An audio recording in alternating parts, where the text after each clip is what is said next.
Hello, everybody, and welcome back to TarHeelIllustrated.com, or, of course, if you are watching on our fast-growing YouTube channel, that's Tar Heel Illustrated. I'm THI staff writer Jacob Turner, and joining me, as he always does, for another episode of the UNC Football Show, it's our very own publisher, Andrew Jones. And AJ, another exciting show ahead and an exciting game ahead for the Tar Heels, as they obviously are facing off against the number 15 Tar Heels, I should say, are facing off against Wake Forest this Saturday in Winston-Salem.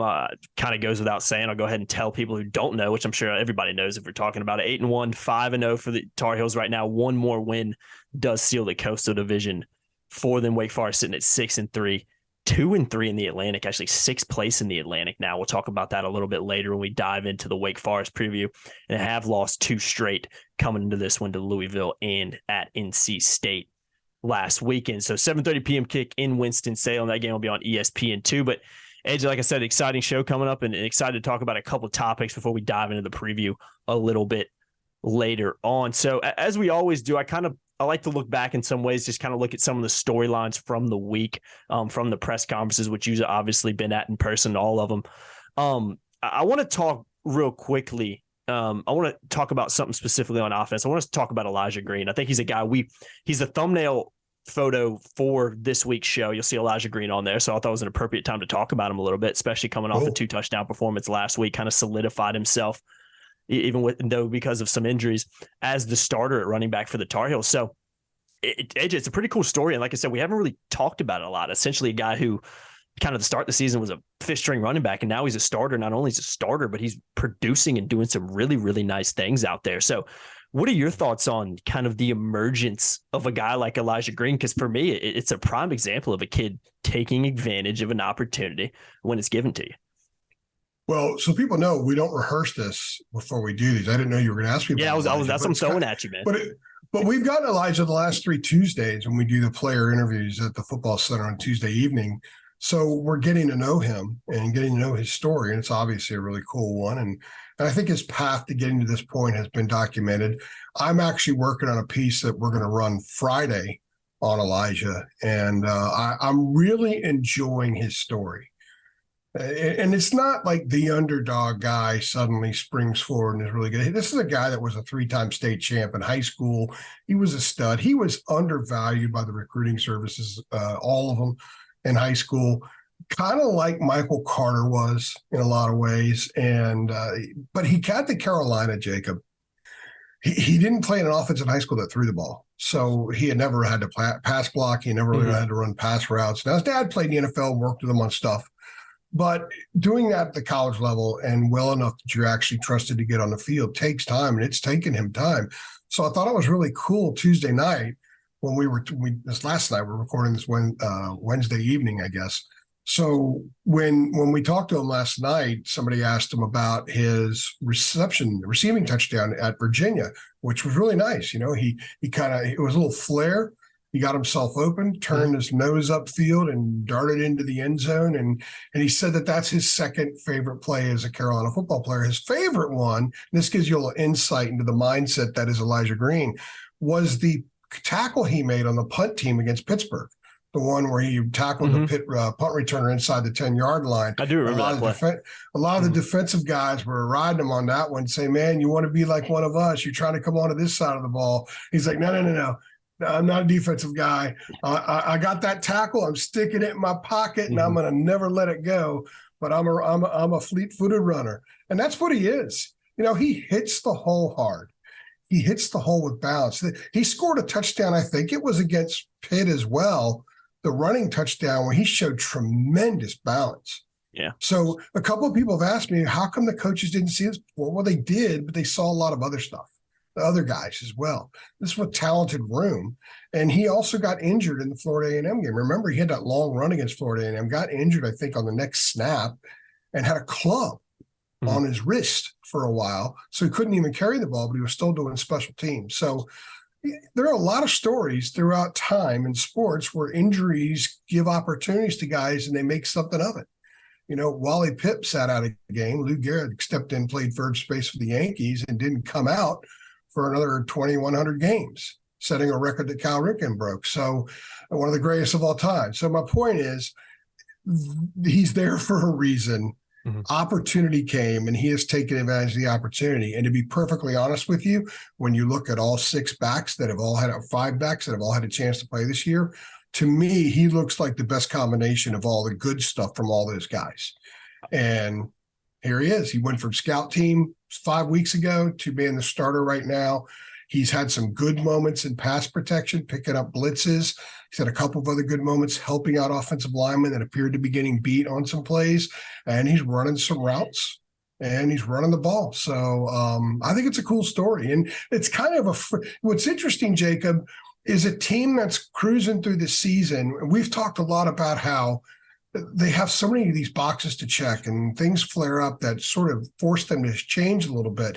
That's kept, and if it can get monotonous, that's kept it from getting monotonous. Mm-hmm. If a team can get satisfied, I think, Elijah emerging and suddenly losing a couple of guys on defense and Kamen Rucker rotating between end and jack, and Jahvaree Ritzie rotating between 3 technique and the power end, is kind of kept things fresh in some ways for this team and kept them from getting too satisfied because they're constantly adjusting.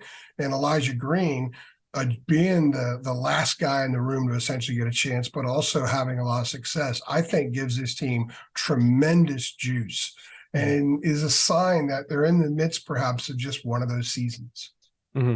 Yeah, that's a heck of a point to make right there too. A lot of times when it's my dad and I talk about it a lot and joke about it. It seems like you watch any team across the country, and even going on the opposite end, we used to joke during the Larry Fedora era, whenever kind of last year, that it was like when whatever could go wrong went wrong. And it's also kind of on the opposite, kind of where Carolina's at. It seems like everything's just kind of working out a little bit in their favor right now. That can obviously change, but that you do need a little luck. And there's a little bit of that involved too, with injuries and guys stepping up and making plays. And, like I said, staying healthy, that goes into being a top 15, potentially a top 10 team and competing for an ACC championship. So I don't think that should be overlooked.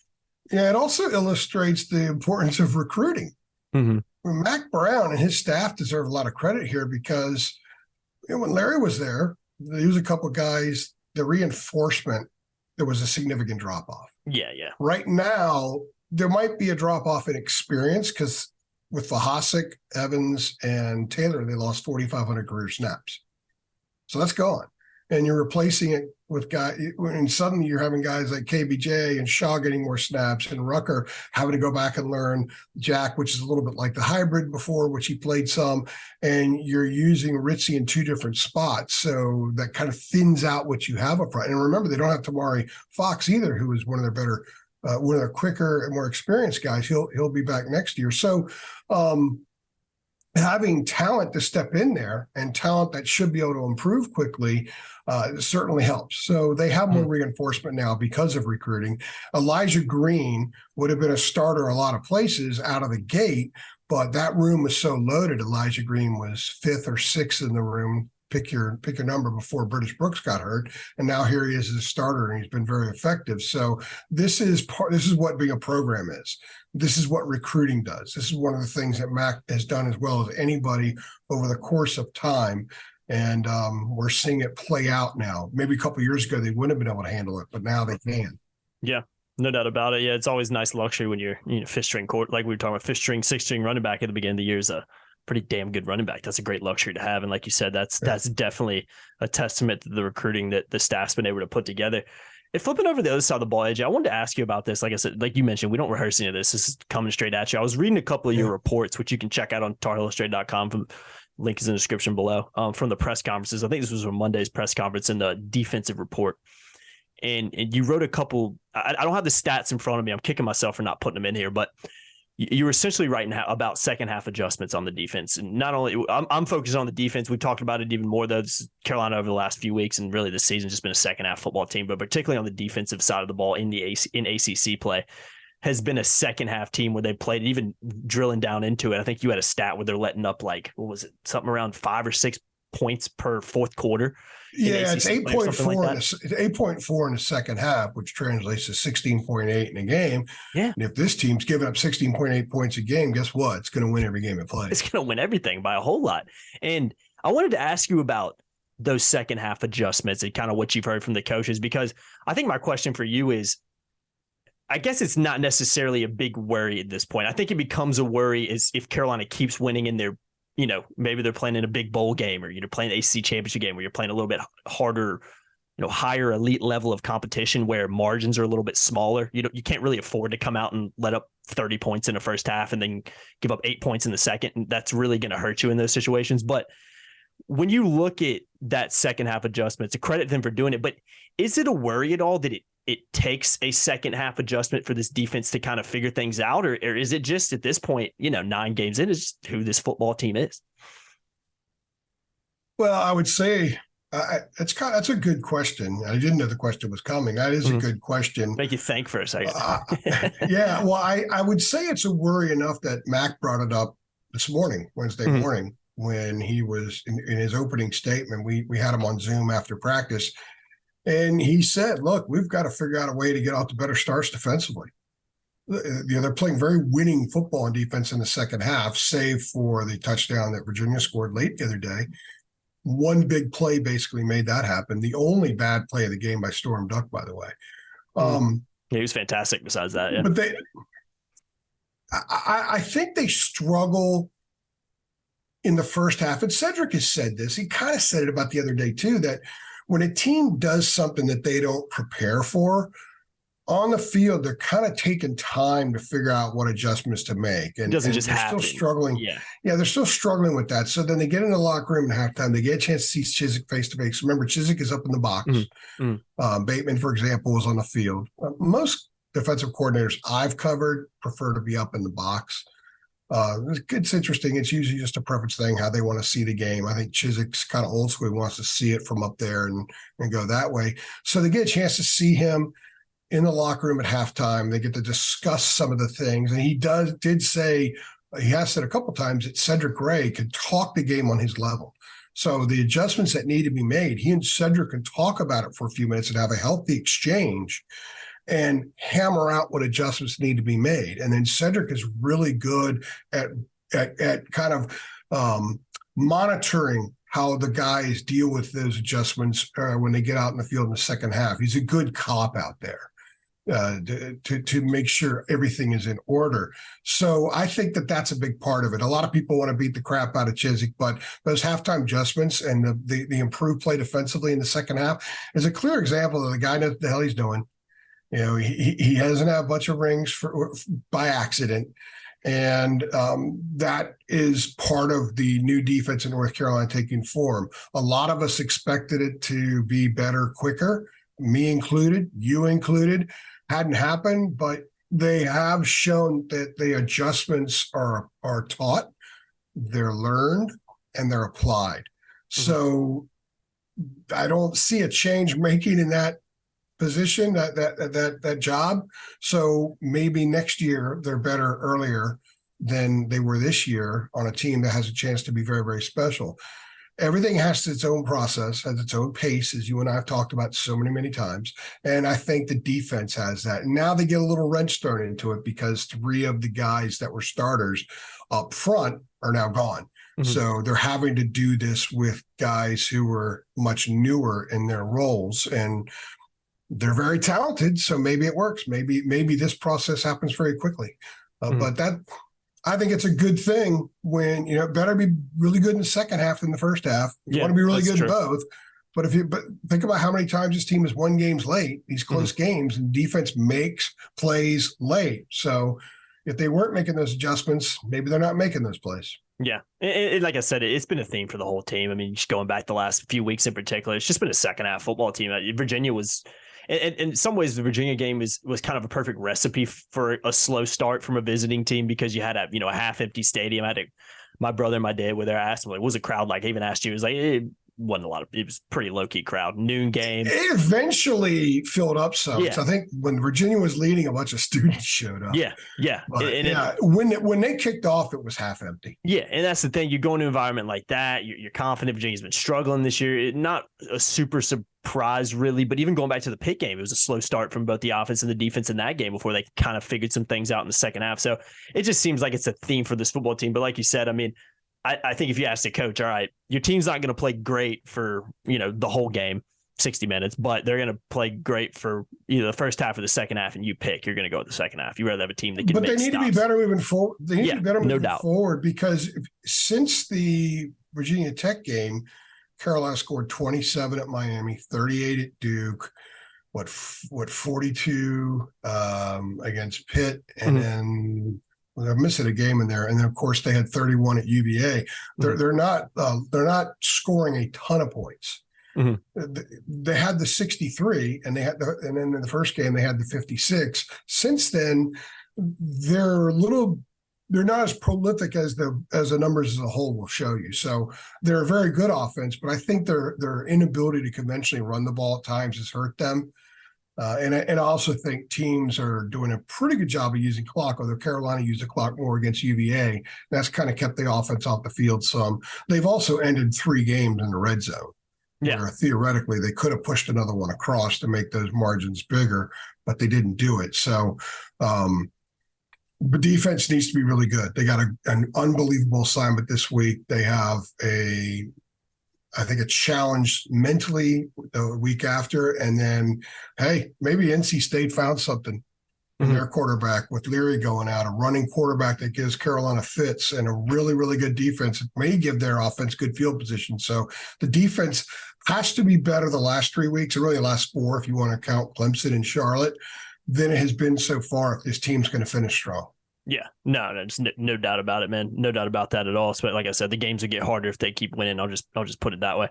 AJ, before we move on to the Wake Forest preview, want to give a shout out to our sponsor. We've been sponsoring the UNC Football Show the entire time we've been doing it, and that's myperfectfranchise.net. So, guys, if you're looking to diversify, looking to lead the corporate rat race to gain control of your income, schedule, and career, what about having unlimited PTO and the ability to create income and wealth on your own? Well, guys, look no further than myperfectfranchise.net. Andy Ludicky is a longtime Rivals member, diehard college football fan, and a franchise veteran, having owned multiple franchises and businesses throughout his long career. And using his expertise, he helps others find their American dream through a very thorough and keyword-free consultation process. So, guys, I keep saying this on the podcast just to kind of summarize and make you guys understand it. You go anywhere and there's these franchises popping up. Doesn't matter. You put it anywhere in the country, you're going to see some kind of franchises popping up. And I know I would drive around a lot and be like, I wonder how that gets open and who kind of runs that franchise. It can't just, it's not like McDonald's just sending these reps out everywhere.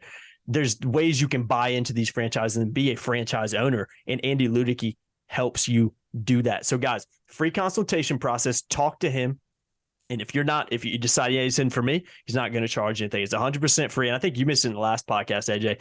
The only way Andy makes money, it's not like he makes it off these consultations and everything. He only makes money if you're making money as well. So it's a really good process, and something that in a lot of ways, if you've been thinking about it, why not talk to Andy? Why not consider my perfect franchise? And it's not just fast food. When people think franchise, they think fast food. It's all kinds of stuff. Man. Give Andy a call.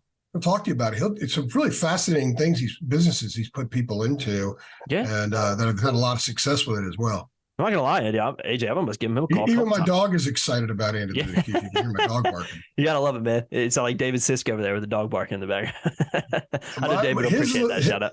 Yeah, exactly. Mine's an 85-pound boxer, so I think it's different than at least we won't have any intruders. Yeah, a little different than David's dog. We won't have any intruders, at least. Yeah, absolutely, man. That's always a big positive too. So, guys, links in the description below. Find your perfect franchise. Talk to Andy at myperfectfranchise.net. If you do end up talking to him, make sure you talk a little Mac Brown, massive Mac Brown fan, and make sure you let him know THI sent you. Again, links in the description below, myperfectfranchise.net. All right, AJ, let's dive into Wake Forest a little bit. I'm going to split this one up a little bit differently. I kind of run through stats for the offense and defense for the opposing team. I'm going to separate it into offense and defense. There's a few things I want to talk about in offense, and I think that's where some of the biggest question marks and concerns from a Wake Forest perspective have been over the past couple of weeks. So I kind of want to hone in on that a little bit more than we usually do. Again, Wake Forest 6-3, 2-3 in ACC play, currently sitting at 6 in the Atlantic Division. I had to kind of refresh my screen when I saw that earlier because I almost didn't believe it. Focusing on the offense, number 3 in total offense, ranked number 3 in total offense in the ACC, averaging 431.9 yards per game, 36.9 points. So as you can see, team that can put up points this year despite their struggles of late. Wake and UNC are the 2 best passing teams in the ACC. So you expect this one to be a a shootout like it has been over the past few years, and it could be a very long game when you consider these two teams just love to pass the ball.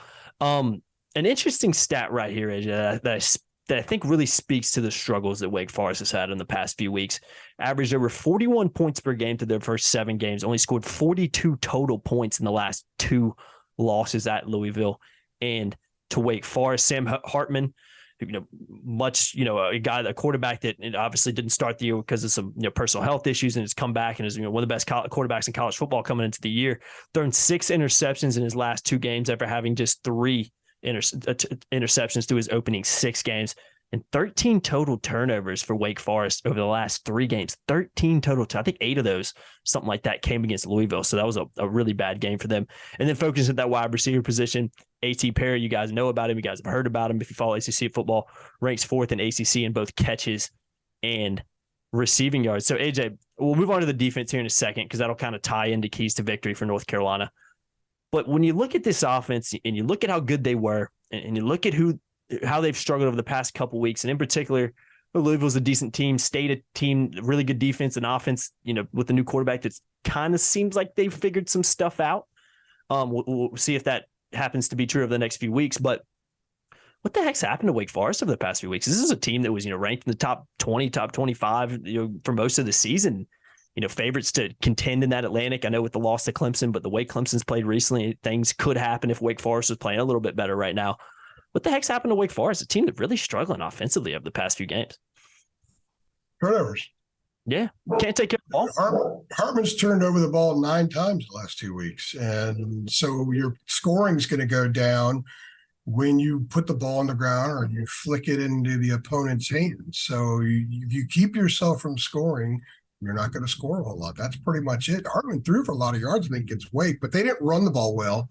They had that mesh RPO offense, that sort of delayed handoff. It's unique. Nobody else that I have seen does it the way Wake does. Mm-hmm. And NC State shut it down. I mean, NC State's really good defensively. I know Carolina fans do not want to hear that. They always look for holes in State's defense, but they're physical, they're blitz, they scheme up things. Tony Gibson does a great job with that defense. And State did 2 things very effectively in that game. Number 1, they shut down that mesh RPO. Number 2, they forced Hartman to make mistakes by blitzing. Hartman's been really good this season against blitzes. On the season, he's thrown 17 touchdown passes and had only 3 interceptions again when being blitzed. And I think he's completed around 70% of his passes against blitzes, but State really dialed him up. And State's got some vicious dudes on defense. They got 3 really, really good linebackers. So when talking to some of the Tar Heels, I think it was Cam Kelly said, when he was asked, what did NC State and Louisville do? And he said, well, Louisville just had great coverage. Mm-hmm. And State blitzed and threw Hartman off they made him speed up his progression. So took him out of their rhythm from a passing perspective and shut down the run. Now, he had a big passing game, but they were playing from behind for a while, and they became very throw-oriented. I think they only ran like 25 times, and 4 of those were sacks. Those are counted as runs in college football. So Carolina's going to have to play well defensively, because if you allow Hartman to get into a groove, and if you allow that ground game to get some traction, it hasn't really been that good all year. I think they're rated 103rd nationally in rushing offense. Then Carolina's going to have a long night. Mm-hmm. So they have to – they're not a blitzing team either. So we're going to go a little bit deep here. Carolina has only blitzed, according to PFF, 50 times this year. Now, they have done it 22 times in their last 3 games, and they've had some success. They didn't have success early with the blitz at all. They have had more success lately. In fact, I broke down the numbers, and I'm running a piece this week about the blitzing. But in the first 4 games, Carolina blitzed 18 times, okay? And they allowed 3 touchdown passes and had no sacks, 4 touchdown passes and had no sacks. Since the Notre Dame game, they've blitzed 29 times. They blitzed 21 times in the first 4 games. They blitzed 29 times since the Notre Dame game. And they've allowed no touchdown passes, and they've had 3 sacks. So they're getting better. But it's kind of a catch-22, if you will, with Wake and Carolina's coverage. One of the reasons the Tar Heels haven't blitzed more this year is because the staff didn't fully trust the corners. They want to leave them on an island. But Storm Duck's playing better. Mm-hmm. Tony Grimes is playing better. So it'll be very interesting to see what philosophy they're married to, because we were talking about adjustments earlier. I think whatever they think is going to work, they're going to be full married to it in the first half. Mm-hmm. And we'll see. You could lose a game like this in the first half if Hartman puts 42 on the board. And don't laugh, he put 35 on the board last year in Keenan in the first half and 31 on the board the year before in Keenan in the first half. So I think this is one of those games where, to your point about the defense, your question, they're going to have to make some adjustments early if it's not working, or they could find themselves in a deep, deep hole. Yeah, no doubt about it. It's going to be an interesting game. I think it's going to come down to who can score the most points in this one. Like I said, it's an easy thing to say. Obviously, it's a football game, but especially in this, I think it's going to be a shootout. Especially when you look at this defense of Wake, kind of similar in some ways to North Carolina, really struggling. Fourth worst defense in the league. Wake Forest, 372.6 yards per game. They're allowing about 27 points per game they're giving up, allowed 78 points in their last 2 losses as well. So a defense that's really struggled. Linebacker Ryan Smenda Jr. leads the team in tackles with 75. He's a guy to watch out for at that linebacker position. And then another guy I'm sure a lot of ACC football fans know about, defensive back Malik Mustafa, leads team in both sacks from defensive back position. Interesting. And his second in tackles on the team. So a guy that kind of does a little bit of everything. And AJ, kind of filling that into keys to victory for the Tar Heels.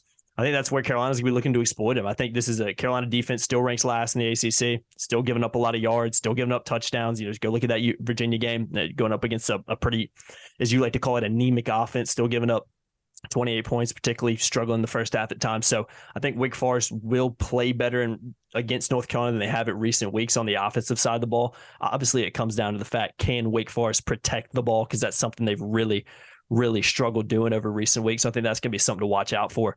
But again, it's an offense through Drake May, who's been spectacular. Got Drake for Heisman, conversations going on across the country now. When you look at his stat lines and compare him to pretty much any quarterback in the country, he is basically better than all of them statistically. So it's a pretty wild and amazing season that he's having as a redshirt freshman. So for me, I think that's where Carolina's going to be really looking to exploit this Wake Forest team. You're going to expect them to put up some points on Carolina's defense, but when you look at their defense and how they've struggled, particularly over the last couple of games, you'd also expect Carolina to be able to go to Winston-Salem and really put up some points on this Demon Deacons team. So, yeah, I think it's there for the taking for Carolina. And again, I think we're going to see a shootout just like we've seen over the past few years. Yeah, in fairness to Wake's defense, Louisville had 2 pick sixes in the third quarter in that game 2 weeks ago. Good point. That's how Louisville had scored 35 points in that quarter. I had 2 pick sixes. So that skews the defensive scoring number a little bit, but the defense hasn't been great, obviously. But eventually Louisville controlled that game. I think State was kind of in control a lot throughout. Once the kid, the freshman quarterback there, kind of felt comfortable, I think State was in pretty good shape in that game. Carolina has to be Carolina offensively. Drake has to be really good. Josh Downs has to be really good. It would help Carolina if this week Antoine Green catches the ball every time, doesn't have any drops, and he got in the way of what would have been a touchdown on the first drive to Copenhagen. That's who actually Drake was throwing the ball to, and Green came in and sort of tipped it and was trying to make a really tough catch, and they had the incompletion, had to settle for a field goal. So I'm not dogging Antoine Green here. I'm just saying they weren't super sharp last week. And Max said they actually didn't have a great week of practice for the first time going back to spring practice, by the way. So they weren't. That was their mental snafu week. And I guess if you're going to have a mental snafu, have it against Virginia, because you could still win if you have a mental snafu. Any kind of issues with mental sharpness, acuity this weekend will result in a disaster for the Tar Heels. Yeah. I don't think it will be an issue. Performance, taking care of the ball, being able to get some turnovers and get some early turnovers that could get Wake into the wrong mindset. Like, oh my gosh, here we go again. It's so amazing how quickly a team can become fractured in football when things are not going well. And if Carolina can make Wake think, oh my gosh, this is the third quarter at Louisville, this is the NC State game again, then Carolina will have an advantage, especially if they can capitalize and get some points. I think Carolina needs to be really good out of the gate in this game. The Virginia game was the first time this year they didn't score a touchdown in the first quarter. They got to score touchdowns. They can't kick field goals. Field goals are not going to win this game. I bet you Mac goes for a lot of fourth downs, and if they're in an early fourth down and they're in 45-yard line or beyond, and it's 4th and 5 or less, bet you he goes for it because he wants to send a message to his team. He wants to send a message to Wake Forest, and he also knows if it's a potential shootout, anytime you give the other team the ball voluntarily, you're taking a scoring opportunity away from yourself. So I think the Heels will be aggressive on offense. I have no clue what they're going to do on defense. I don't know if they're going to dial it up some and try to throw Hartman off, or if they're just going to go straight coverage and try to get a conventional pass rush, a little bit more of a conventional pass rush than they have been getting. They actually rank 39th in pass rush ratings, which is kind of interesting because they get a fair number of hurries, but they don't get a lot of sacks. And they're not getting a lot of interceptions. So this would be a good week for them to actually hit the quarterback more and get a few picks. If they do, they win the game. Yeah, no doubt about it. It's gonna be an interesting match. I'm looking forward to it. I think it's gonna be a good game. 7:30 p.m. kick, kind of that prime time matchup in Winston-Salem. Carolina with a lot on the line too, as a win gives them the Coastal Division. So, and Wake Forest, obviously a team that's going to be looking to get back on track after some, I guess in their, but I think they probably agree, some embarrassing performances over the last couple of weeks that just weren't, haven't been good enough for its Wake Forest. The worst 2 weeks in a few years, several years for Wake Forest football. You don't usually associate that with Wake Forest, turning the ball over a lot. You usually be fundamentally sound, a team that's not going to give you much to build on. Clausen's teams always check the boxes, man. Yeah. So that's why I think Carolina fans, they need to be prepared for the Tar Heels facing a team that's going to play very well this week. Yeah. I think that Wake's going to play well, and Carolina's going to perhaps have to play its best game of the year in order to win. Yeah, just uncharacteristic from Wake Forest over the past couple of weeks. Let's go ahead and prediction time, AJ. Let's throw them in there. I'm saying 44-41 Carolina. I'm not super confident. I think it could be a lot higher than that. I'm probably lowballing that score line if you look back at the past couple of years and some of those scores. But I'm going to say 44-41 North Carolina. My gut feeling is Carolina has been really since I saw the schedule coming out. This has always been a game that I thought Carolina was going to lose. The only thing that's given me that makes me think Carolina's going to be able to pull this one out, they're playing for a little bit more with that Coastal Division there. And I also think Carolina is better than I expected them to be this year when I first saw this game come out, obviously, as well. So I'm not super confident in that pick. It wouldn't surprise me in the slightest if Wake Forest ended up winning this game, especially in Winston. It's a place Carolina's just struggled with in recent years, especially. So I'm going to say 44-41 North Carolina. But again, I'm not super confident in that pick, to say the least.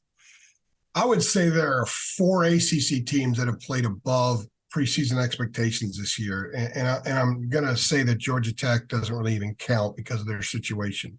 Mm-hmm. But they have been a lot better since they fired Jeff Collins, which is why they should have fired Jeff Collins a year ago. But anyway, different topic for a different day. Yeah, hindsight. Syracuse has been better. Florida State's been a little bit better.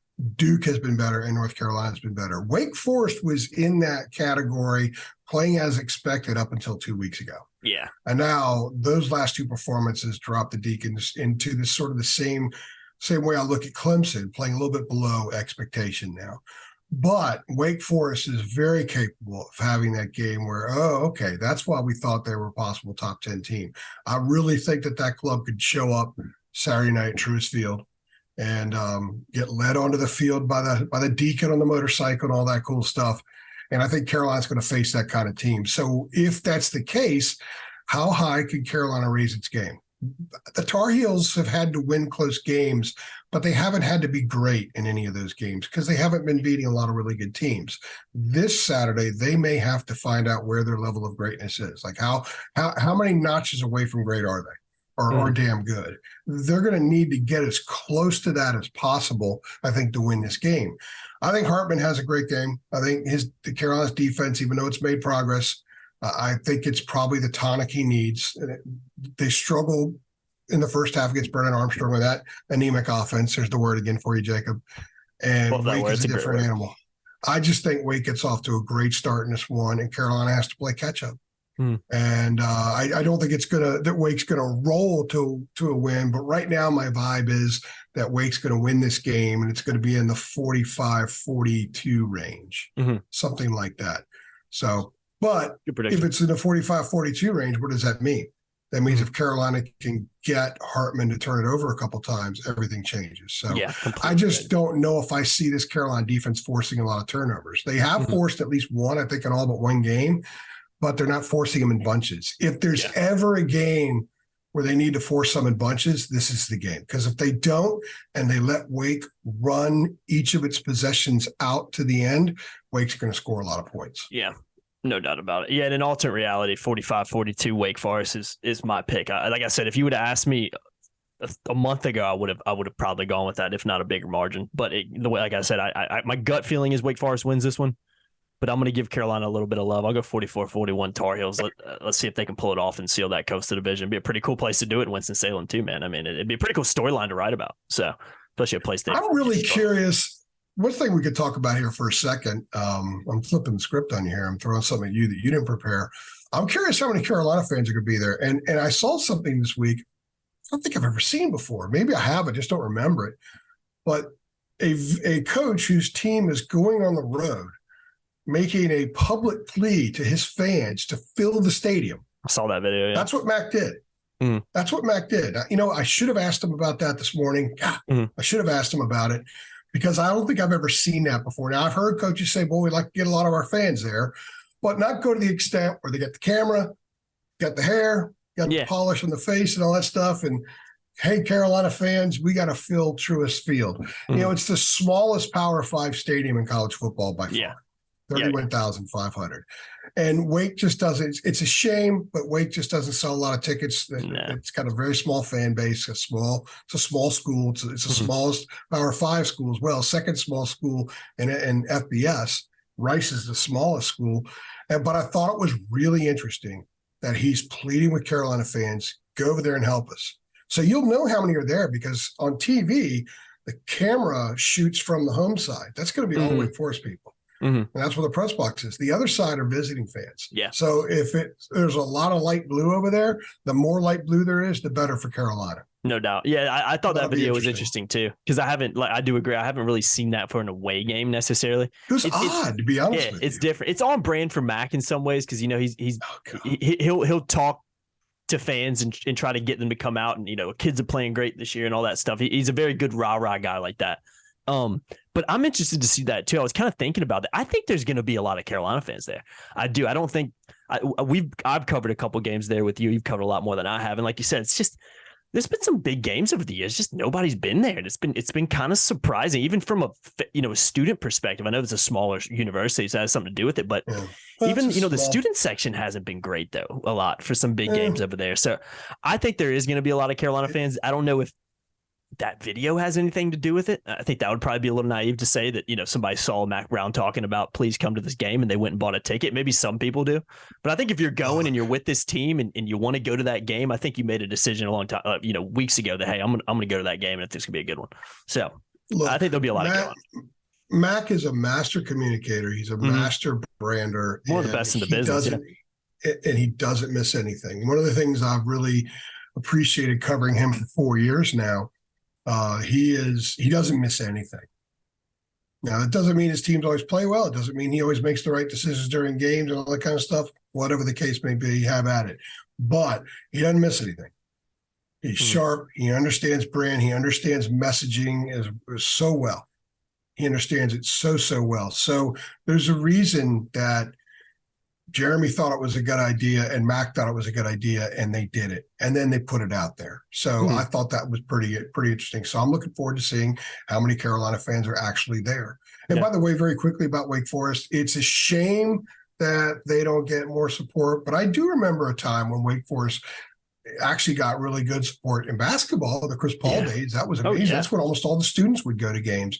Wake had one of the best home court environments in college basketball for a while when Skip Frost was there. I covered a ton of those games. I covered them a lot back then. And there have been times with Grove and Clawson where they've had some really good crowds. My guess is there's a good crowd there Saturday.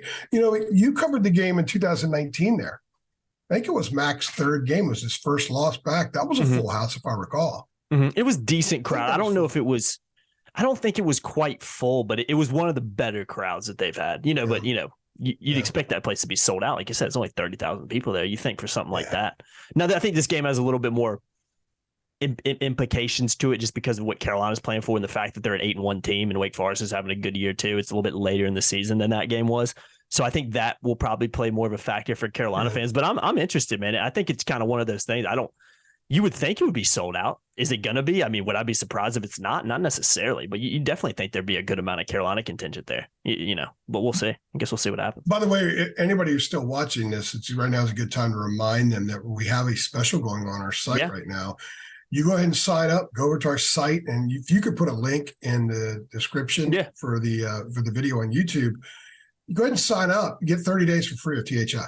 You get to check us out right now. Is the best time to be on here because of what the football team's doing. Basketball team's number one. Signing day for basketball is today. We got signing day for football coming up in a month. There's so much intel. I've been dropping a crap load of football intel nuggets on the board. We got a thread specifically for that now. We've had some pretty interesting basketball intel nuggets dropped in the game thread the other night for the UNCW game. You can only access that stuff if you have premium content. If you have premium subscription, right now it's free. It's just $30. It's just for 30 days. It's $0. There's no strings attached. And the promo code is Tar Heels 23. It's not 23 because of MJ. It's 23 because this will be known as the 2023 basketball team when it's all said and done. So go on over, give us a shot. No strings attached. And there's a lot of juicy stuff on the boards right now and in our premium content. No doubt about it. Great time to do it. Like you said, AJ, football and basketball season in full swing right now. Carolina in football looking top 15 team now and basketball team number one team in the country. So, I mean, it's a great time to be involved and come on over and join our awesome community.